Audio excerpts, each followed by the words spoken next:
Tottenham are set to appoint Nuno Espirito Santo as their new manager this week, over 10 weeks after dismissing Jose Mourinho in the build up to the Carabao Cup final. That is according to Alistair Gold and a number of other sources this morning who have confirmed that this deal is getting closer by the second.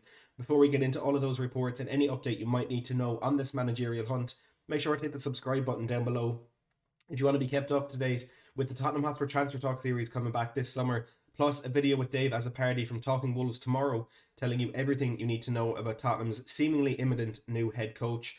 And these stories have come out today. As we expected Nuno not to be the new manager of Spurs, there were many reports saying that he will be on his way to Turkey to join Fenerbahce, and this deal was appeared to be dead in the water. However, that wasn't true, and here we are awaiting this announcement. Alistair Gold today has said that he is expecting Nuno to be appointed this week to be in place for pre-season training beginning on Monday at Hotspur Way next week.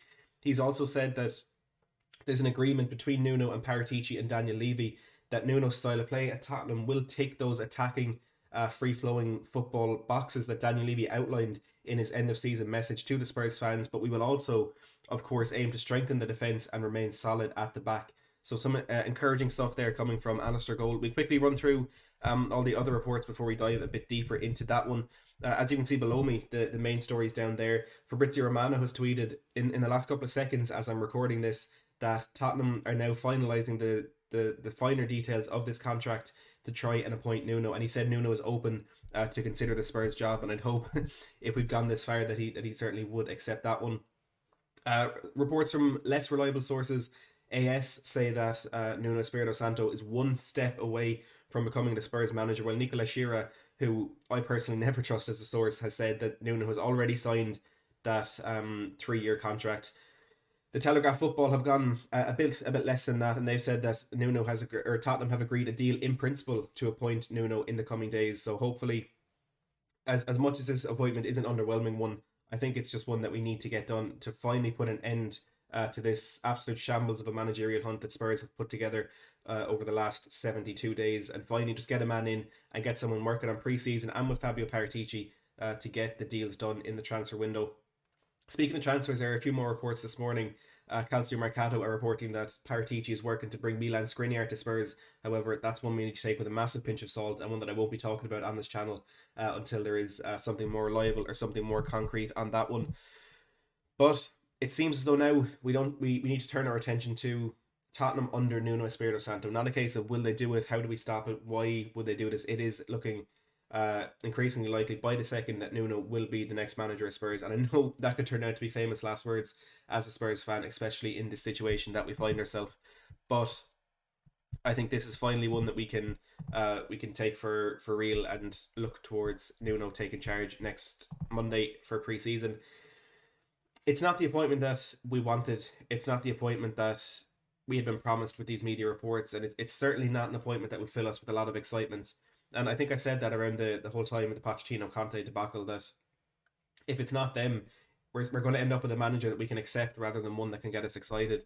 And I think for a lot of Spurs fans, Nuno is that manager, whereas for a number of other Spurs fans, he's simply not the manager that they want, and I'm sure they will continue to try and stop this one, but I think that is out of our hands right now. Daniel Levy was reluctant to get this deal done over the last couple of days because he felt the fans would, the reaction in that first game of the season against Manchester City and the feeling of the fans in the stadium playing that defensive football that we didn't really quite get to have our voice heard on last season, watching it from behind the screen at home with the Premier League being played behind closed doors. But it's encouraging that there is going to be this the aim, I suppose, the intent to play that attacking football. And I would assume that Nuno knows exactly how the Spurs fan base feels, and he would know that he would need to play more attacking football to avoid himself from really separating himself from the Spurs fan base so early on in the time. Because if he comes out in those first 3, 4, 5 games, plays defensive football, if it is so similar to what we saw last season, the fans will turn immediately, and he can't afford to let that happen. He will have to play that attacking football. And what I will say is, as much as we can criticize the way he played last season and look at that, that really, really pragmatic, if you want to put it in a nice way, back for that he played last year. If this whole situation had gone down 12 months before now, I think that the opinion in the Spurs fan base is very different, and the general understanding and the general feeling towards Nuno Espirito Santo's style of football would be very, very different, because there were so many things that went against him last year that would have kind of put him back into that shell a bit, and made him play that more defensive football. And you're looking at the sale of Diogo Jota to Liverpool, the injury suffered by Raul Jimenez, the sale of Matt Doherty as well. They did lose a large dynamic of that team and a lot of what made them so impressive going forward. So he did kind of naturally have to adapt his style of play to kind of fix those issues that were creeping up that he couldn't actually contend with in any other way. So football is a very reactionary sport. That's never going to change, and I almost wouldn't want that to change, because I think that's what makes the sport so great. But we do need to remember that Nuno Espirito Santo is more than what his team was last season, and there are positives that we can bring into this. He brought Wolves from a championship team to finishing seventh in 2 consecutive seasons in the Premier League, bringing them to the quarter-final of the Europa League. He does have these qualities, and there's clearly something there that Daniel Levy and Fabio Paratici has decided is good enough to take the reins at Spurs. And I'm not going to sit here for a second and pretend to think that Nuno Espirito Santo was the number one choice, because he unequivocally was not.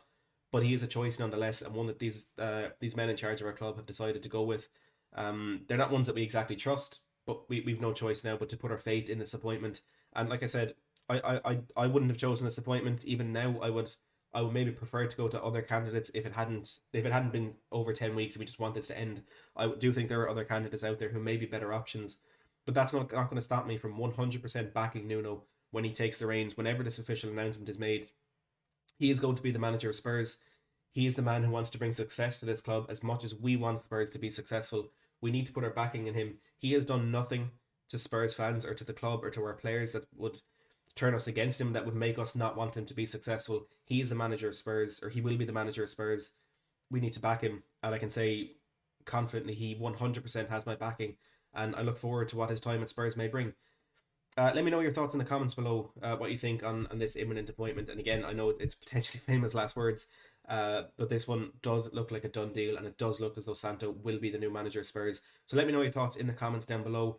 If there's no official announcement today, Wednesday, I will be streaming at 8 o'clock later with a number of others from the Spurs YouTube community. And like I said, I will be joined by Dave as a party from Talking Wolves tomorrow, Thursday, to talk everything about Nuno, including that style of play, including the change in his philosophies this season, and everything you may want to know about Nuno. I have put a tweet out as well, so if you want to go over to my Twitter, at MattHayesTHFC, and let me know your questions that you want me to give to Dave as well, and we will get you all the information you need to know on Nuno Espirito Santo. But for now, do make sure to hit that subscribe button if you want to be kept up to date with all of those. Hit the like button as well if you've enjoyed this kind of roundup of the reports and where we stand at the moment. But as always, thanks for watching.